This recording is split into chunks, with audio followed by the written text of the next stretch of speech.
বিএনপিকে মাইনাস করার কোনো পরিকল্পনা যদি সরকার করে তাহলে পরিণতি ভালো হবে না বলে হুঁশিয়ারি দিয়েছেন বিএনপি চেয়ারপারসনের উপদেষ্টা জয়নুল আবদিন ফারুক। সকালে প্রেস ক্লাবে আয়োজিত এক অনুষ্ঠানে কথা বলেন তিনি। ভিন্ন এক অনুষ্ঠানে বিএনপির ভাইস চেয়ারম্যান শামসুজ্জামান দুদু বলেন, বিএনপির নেতৃত্ব ছাড়া দেশ এগোবে না। কাউসার আহমেদের রিপোর্ট।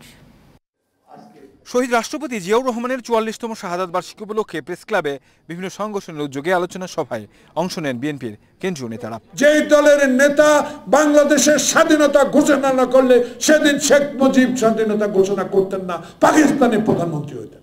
এ সময় বিএনপি চেয়ারপারসন উপদেষ্টা জয়নুল আবদিন ফারুক অন্তর্বর্তী সরকারের প্রতি প্রশ্ন তুলে বলেন, ৩ মাসে যে নির্বাচন অনুষ্ঠান আয়োজন করা সম্ভব, কেন ৯.৫ মাসও নির্বাচন হলো না?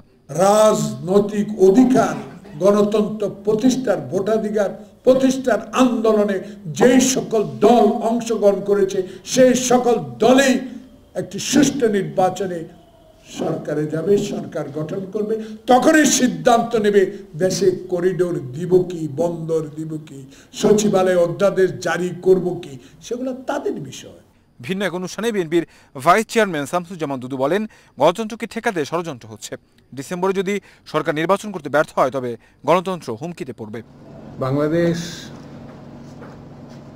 যদি সামনের দিকে এগোতে হয় তাহলে বিএনপির নেতৃত্ব ছাড়া, দেশনেত্রী বেগম খালেদা জিয়া এবং তারেক রহমানের নেতৃত্ব ছাড়া সামনে এগোনো খুব কঠিন।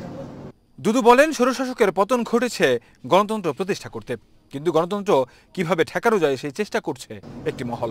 আমরা স্বৈরশাসকের পতন ঘটিয়েছি গণতন্ত্র প্রতিষ্ঠার জন্য। কাউসার আহমেদ, এশিয়ান টেলিভিশন, ঢাকা।